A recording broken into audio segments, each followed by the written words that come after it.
A paz do Senhor Jesus Cristo. Vamos meditar num tema muito importante para mantermos a nossa pureza espiritual. Separação, santificação e pureza é a mesma coisa. Pureza espiritual tem a ver com separação dos demônios e suas obras. Quando Jesus Cristo disse: "Todo o poder me foi dado nos céus e na terra", isto é um fato para aquele que crê. O mundo jaz no maligno. 1000 poderão cair ao teu lado, 10.000, mas você não será atingido. A Bíblia diz que aquele que é de Deus, o diabo não lhe toca, lá em 1 João. Vemos então que no Salmo 115, versículo 16, o Senhor Deus disse: "Os céus são os céus do Senhor, mas a terra Deus deu ao homem." Veja, e o homem, lá em Gênesis 3, repassou esse domínio para Satanás. Vemos isso quando Satanás aparece em Lucas 4 e diz para Jesus: "Todos os reinos me foram entregues." É claro que Deus não entregou nada para Satanás. Deus entregou para Adão e Eva, mas essa, pela desobediência, entregou para o inimigo. Jesus Cristo veio e retomou o domínio. E esse domínio está operando, diz Efésios 3,10, através dos que creem. Através da igreja, vemos então que fomos ungidos, diz Lucas 10, 19 e 20, que podemos destruir toda a obra do diabo e nada nos fará dano algum. Agora, nós vemos aqui uma dualidade. O mundo que jaz o maligno, pessoas que estão, por ignorância ou por vontade própria, se entregando a Satanás, através das tentações, através do pecado, dão legalidade e brecha. Mesmo que Deus tenha sanado a terra e a terra está cheia da glória do Senhor, como viu ali Isaías no capítulo 6. Então nós vemos aqui o pequeno grupo, o remanescente, que anda em Cristo no Espírito, e que tem autoridade sobre Satanás.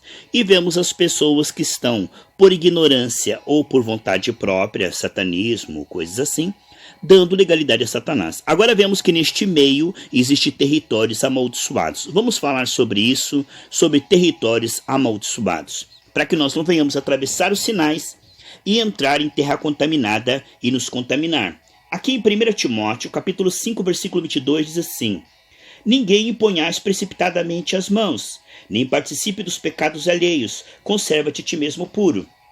Primeiramente, Paulo estava ensinando Timóteo a, quando levantar um obreiro, não levantar um obreiro precipitadamente, um neófito, porque ele ia dar mau testemunho, ia parecer que Paulo e que Timóteo estavam endossando, estavam ali dizendo: "Olha, ele vive uma vida suja, errada, dá mau testemunho, mas a igreja aceita ele como liderança." Então eles deviam tomar muito cuidado, provar, verificar se aquele obreiro realmente tinha temor de Deus, para que não venha a ter mau testemunho, para não ser difamado fora da igreja e não ter uma vida santa e realmente blasfemar o nome do Senhor e da igreja. Então Paulo diz: tenha muito cuidado, não vá impondo as mãos e levando ao ministério pessoas que não estão realmente renunciando 100% a Satanás. Ali em 2 Timóteo 2,22 diz: "Se alguém purificar dessas coisas, será vaso de honra para o uso idôneo do Senhor." Então o Senhor é que santifica, não é? Agora vemos então, amados, a Bíblia deixa bem claro que se um demônio sai de uma pessoa e ela não se enche do Espírito, virá 7 na casa vazia. Então o estado será pior do que antes. Vemos que mesmo Deus enviando a igreja, diz: "Ide pregai no mundo inteiro, a todas as nações, a toda criatura." Quando Paulo decidiu ir para um lugar, o Senhor disse: "Não vá." Quando ele decidiu ir para outro lugar, Deus disse: "Não vá." Aí ele teve um sonho para ir para Macedônia, e ali ele começou o ministério em Filipos, que foi a igreja que ajudou Paulo financeiramente para todas as obras missionárias. Ali ele foi pregar o evangelho, expulsou o demônio de uma mulher adivinha, a cidade ficou furiosa, e de repente prenderam Paulo e Silas na prisão, está em Atos 16, bateram muito nele, eles adoraram a Deus, Deus abriu a porta da prisão, o carcereiro vendo isso, se converteu, ele e toda a sua família, e ali começou a igreja de Filipos, que foi a igreja que bancou financeiramente Paulo em todas as obras missionárias. O que vemos então é que Deus é muito sábio por onde começar a obra missionária, onde estão a terra boa, né? Não adianta semear entre espinhos. Deus sabia onde Paulo seria realmente perseguido, mas que haveria aceitação da palavra, que haveria realmente conversão, porque Deus não quer que você fique batendo em ferro frio. Há um tempo determinado para todas as coisas. Eclesiastes 8,5 diz que o sábio discernirá o tempo e o modo. Aí se você às vezes já aconteceu comigo, entrar num quarto, evangelizar, a pessoa me expulsar do quarto, e no quarto do lado a pessoa receber Jesus chorando. Então a gente perde tempo com pessoas que estão no período ainda da gente interceder, no período da gente ter paciência, não é o período de evangelizar ainda, não é? Primeiro você prepara a terra, depois lança semente. Isso é sabedoria de Deus. Então territórios satânicos, territórios assim amaldiçoados, onde as pessoas voluntariamente invocam demônios, ali o inimigo tem ação, não é? Pela ignorância, pela religiosidade, nós vemos que ali as pessoas dão legalidade e abertura para demônios. E aí vem os demônios colocando pestes, pragas, tempestades, colocando miséria, angústia, suicídio, e tudo isso são demônios. Deus não criou o mundo imperfeito, ele criou o mundo perfeito. Então todo o mal que existe neste mundo há por trás um mal agindo. Vemos que quando a tempestade veio contra Jesus, ele não pensou que era apenas um vento, é a natureza, a mãe natureza, não. Como ele estava indo expulsar uma legião ali em Gadarra, aquela legião que estava naquele homem não queria sair, então veio contra Jesus no meio do caminho, mandando vento, tempestade, e as ondas subiram. Jesus repreendeu, Deus falou, cala-te, né? Ele falou com o vento e com o mar, sabendo que não era a natureza, mas era uma força que estava se movendo ali, que era aquela legião que não queria sair daquele rapaz, certo?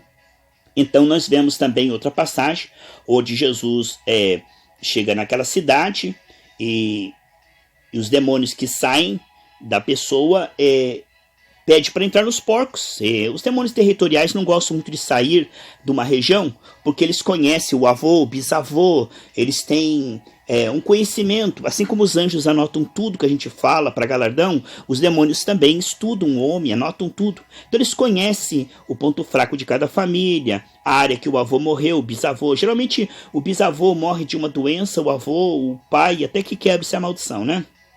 Então, demônios territoriais ou familiares, espíritos familiares, gostam de ficar numa certa região, aonde ele já conhece. E quando eles pediram para Jesus para não sair daquela região, Jesus podia dizer, eu te lanço no abismo. Mas Jesus falou, pode ir nos porcos. Eles entraram nos porcos, e depois os porcos não têm domínio próprio, ficaram desesperados, angustiados, e jogaram no mar. E o que nós vemos, queridos e amados irmãos, que naquele tempo em Israel era proibido carne de porco, e eles sabiam muito bem disso, mas eles estavam mais preocupados com comércio, com dinheiro, com lucro, né?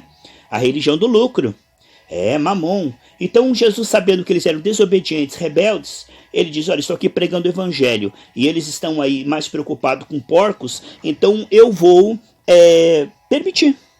E quando o Espírito Santo for derramado em Pentecostes, aí quem sabe eles se arrependam, mas agora eles não querem. Então Jesus permitiu que os demônios ficassem na mesma região, porque assim que os porcos morreram, os demônios não morreram, continuaram naquela região, porque era uma região de rebeldes, não é? Para chegar ao ponto de ter legiões ali. São povos obstinados, povos que rejeitam o evangelho. E isto é território autorizado para demônios. Sim, a terra é do homem. Deus deu para o homem, então o homem pode dá-la e consagrá-la, como diz Provérbios 3:6 e 16:3 ao Senhor, como nós estamos fazendo uma campanha muito importante de mordomia cristã, onde nós nos consagramos e tudo que temos ao Senhor, e o Senhor começa a abençoar e multiplicar, porque aquele que administra a nossa vida é aquele que nós nos entregamos, Romanos 6:16. E aí vemos, queridos e amados irmãos, que quando alguém não se consagra ao Senhor, ali a brecha, a ilegalidade, o inimigo age ou pela ignorância ou pela vontade do homem. Vemos então que muitas vezes Paulo ele era impedido de ir a certas regiões. Ele fala, eu tentei ir em tal região, mas o Satanás se opôs. O Satanás não me deixou. Como é que Satanás não deixou Paulo ir para certas regiões? Sabe como, amados? Ali havia um povo que não ia ouvir o evangelho, ia matar Paulo.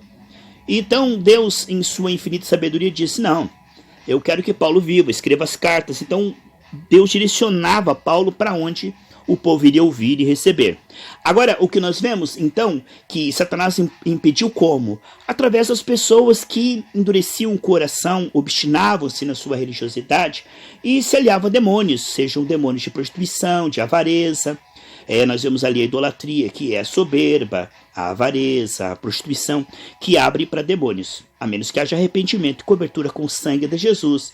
Quando o anjo da morte passou, aonde havia o sangue, que ele representava posteriormente o sangue de Jesus, o espírito da morte não entrava. Queridos e amados irmãos, quando eu falo de território amaldiçoado, nós vemos então que se você atravessa esses sinais sem que a pessoa realmente se arrependa, vai ficar pior para ela, porque depois vai vir 7 demônios, né? Você expulsa o demônio de um coração impenitente, vai vir 7. O estado dela será pior. Então, o Senhor não nos manda se não pregar o evangelho, o arrependimento e a conversão. Quando Paulo chegou na cidade mais idólatra ali, que era Éfeso, ele não fez quebra de maldição, nem ungeu os umbrais. Ele não fez isso, ele pregou o evangelho para que em Éfeso se convertesse. Nós não estamos aqui para mudar o mundo, mas para tirar as pessoas do mundanismo, não é? O Senhor Jesus diz: eu não intercedo pelo mundo, mas por aqueles que vão crer. Então o mundo jaz no maligno. Então Paulo em Éfeso, ele não quebrou a potestade de Diana dos Efésios. Ele diz que é uma imagem que caiu do céu. Hoje no Brasil diz que a Aparecida do Norte caiu do céu, né? Agora o que nós vemos é que Paulo não quebrou aquilo, ele simplesmente pregou o evangelho em Éfeso e disse: arrependam-se e convertam-se, né? E aqueles que se arrependeram e converteram foram limpos e cheios do Espírito Santo. Ademais, a cidade ficou entregue aos ídolos. Não adiantava ele fazer uma batalha espiritual, como muitos hoje são ensinados, como ungir os umbrais das cidades, repreender as potestades que estão agindo naquela cidade. Isso é realmente algo que não está na Bíblia. Eles fizeram um ato profético em São Francisco, nos Estados Unidos, capital homossexual do planeta, para repreender, declarando que os principados iriam ser retirados e que a prostituição iria diminuir naquela cidade. A prostituição aumentou, dobrou. Esse ato profético foi inútil, porque Deus não interfere no homem, né? O evangelho é pregado para testemunho, mas aquele que se arrepender, o Espírito entra, né? Vemos que, por que o inimigo escolhe certas regiões? Por causa das vantagens. Lá no São Francisco, o homossexual ele tem certas vantagens, ele é promovido, então é uma zona propícia para esse espírito. Então, geralmente, como se vê na África, que os espíritos de feitiçaria e bruxaria são bem recebidos, né? Então, existem certas regiões onde é em vão você expulsar os demônios. Se você não pregar o arrependimento e a conversão, o estado vai ficar pior, porque as pessoas estão dando mole para o inimigo. Então, o Senhor nos ensina primeiro a arar a terra para depois colocar a semente, certo? Então, estamos vendo aqui que territórios proibidos são regiões onde os demônios estão agindo por autorização do homem. A Bíblia diz que nos últimos dias os piores demônios seriam soltos. Ali em Apocalipse, os piores demônios que estão presos em prisões, espíritos rebeldes. E esses estão sendo invocados pela nova era, pelos portais, e hoje vemos uma degradação na sociedade como nunca antes, né? Se nós vemos o mundo dos anos 70 para cá, como realmente o mundo está degradando muito rápido. Então, o que nós vemos, queridos e amados irmãos, é que precisamos de estratégia espiritual. Nós precisamos de estratégia espiritual para que a gente venha compreender que o reino espiritual ele é muito complexo e somente pelo Espírito Santo. Precisamos ser dirigidos pelo Espírito Santo.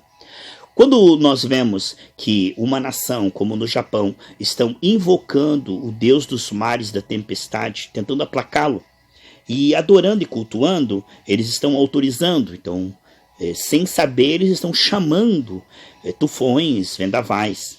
O que a gente pode fazer é interceder pelos aqueles que creem, não é?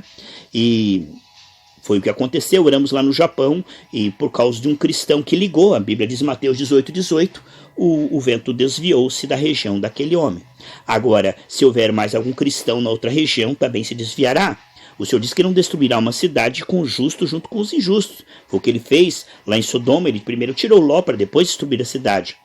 Deus jamais destruirá o justo com o injusto. Geralmente, aonde acontece tragédias, não tem ninguém intercedendo e não tem ninguém crendo. Então o inimigo encontra ali brechas de ilegalidade. Nós devemos orar por todos os homens, diz 1 Timóteo capítulo 2, mas em Jeremias diz: não ore para o bem, ore para o arrependimento. Não adianta nós orarmos para, se fosse assim, meus amados, tão simples, simplesmente nós diríamos assim: em nome de Jesus, eu expulso todos os demônios que estão agindo no planeta Terra, desapareçam, saiam, vão para o abismo. Mas não é assim. Há legalidade, há brecha, há pessoas que estão dando autorização.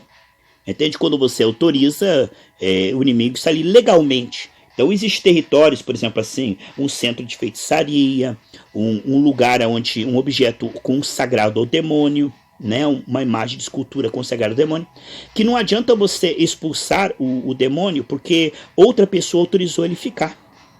Outra pessoa, por ignorância ou por escolha, autorizou aquele demônio ficar. E como a terra Deus deu aos filhos dos homens, o que nós precisamos é pregar para que a própria pessoa se arrependa, né, e desfaça aquele pacto, aquele vínculo. Então, o que acontece, uma vez, houve um pastor que foi expulsar, a pedido da família, o demônio de um bruxo, que ele estava lá em posição de lótus, né, sentado, vários dias sem se mexer, ali sem comer. E a família ficou assustada, e quando o pastor chegou lá, o Espírito Santo revelou que não poderia expulsar, porque aquele homem havia chamado aquele demônio, autorizado aquele demônio, e ele queria aquele demônio com ele. Era uma escolha dele. Então, veja que ninguém poderia expulsar aquele demônio. Ninguém. Porque era uma escolha da própria pessoa, não é? Então, nós vemos lá na Índia e nos países asiáticos que pessoas têm tanta ligação com demônios que elas flutuam, elas voam, né? Elas são enterradas vivas e ficam 50 dias lá e depois voltam. Ficam em posição congelado por 50 dias sem respirar. Então, elas se alinham a demônios e autorizam demônios. Aí o que nós vemos é que expulsar o demônio dessas pessoas é em vão, porque elas querem. A menos que você pregue ao Senhor Jesus, elas se arrependam, então os demônios não vão mais tocar nelas. Mas enquanto os demônios forem autorizados, invasão de território, você forçar com que a pessoa receba Jesus, né? A Bíblia diz em Zacarias 4:6, não por força, não por violência, mas pelo meu espírito. Então o reino espiritual é assim. O demônio ele vem matando, roubando e destruindo, mas Deus opera se quisermos e ouvirmos. Isaías 19:20. Por isso que tem mais pessoas com o demônio do que pessoas com Deus, porque Deus dá a liberdade para a pessoa escolher. Já o diabo vem com o pé no peito e entra mesmo, e ele invade, e ele diz, voltarei para minha casa, e ele encontra a brecha, ele entra mesmo, né? Então nós vemos hoje que muitas pessoas estão tentando tirar as folhas ao invés de destruir a raiz. Não adianta você expulsar moscas, você tem que limpar o terreno, não é? Que elas não voltam. Beelzebub, Deus das moscas, né? Espíritos imundos agem na impureza. Onde há impureza e imundícia, há legalidade. Por isso que o sangue de Jesus nos purifica de todo pecado. Então, territórios limpos são territórios sangue, aonde o inimigo não entra. Agora, territórios aonde existe iniquidade, não há arrependimento, precisa se pregar o evangelho. Dar oportunidade para essas pessoas se arrependerem e se converterem. Mas não adianta lutar e expulsar os demônios que agem naquela região, porque é em vão. Porque os demônios agem naquela região, porque há legalidade, porque há uma certa simpatia com as trevas. Então, territórios amaldiçoados são territórios de pessoas que ou ouviram o evangelho e rejeitaram, e teimaram e escolheram as trevas, amaram mais as trevas do que a luz, ou território e objetos consagrados a demônios por ignorância, até que se arrependa e se volte para Deus. Então, onde há idolatria, há demônios. Lá em Deuteronômio diz, não colocará coisa má na sua casa para que não seja amaldiçoada. Nós vemos ali então que objetos, idolatrias, né, das nações atraem demônios. Quando o Senhor Deus disse, Adão, por causa do seu pecado a terra é maldita, amaldiçoada, ele não disse que Deus amaldiçoou a terra. Não, Deus não amaldiçoou a terra. Ele disse, por causa do seu pecado, Adão, a terra é amaldiçoada. Quem amaldiçoou a terra foi Adão, se aliando a Satanás. Portanto, territórios amaldiçoados são territórios que não foram limpos. São territórios onde as pessoas continuam, desde a queda, aliadas a demônios. E esses territórios, se você tentar lutar contra isso sem o arrependimento e sem o sangue, você vai se contaminar. Nós vemos muitos irmãos que trabalham em libertação, que vão parar no hospício, que não saram de maneira alguma, que eles vivem com problemas terríveis. Eles trabalham na área de libertação, mas eles fazem o Ministério da Libertação sem o arrependimento, sem o sangue, sem o temor do Senhor. Então eles vão lá e tocam no imundo e vão lá e impõem a mão precipitadamente, ordenam que o inimigo saia, mas o inimigo tem autoridade naquela vida, porque ela não se arrependeu. E aí o que nós vemos é o quê? Essas pessoas, você já notou que tem pessoas que trabalham de libertação, que a vida está destruída, porque elas não fazem da maneira correta. Elas não fazem, não são de lição do Senhor, pregando como Jesus diz, de pregar o arrependimento, a conversão, a santificação. Não, elas vão lá, expulsam o mal financeiro, o mal na saúde, eles vão lá pondo a mão, expulsando Satanás, mas a pessoa está dando legalidade. Isso é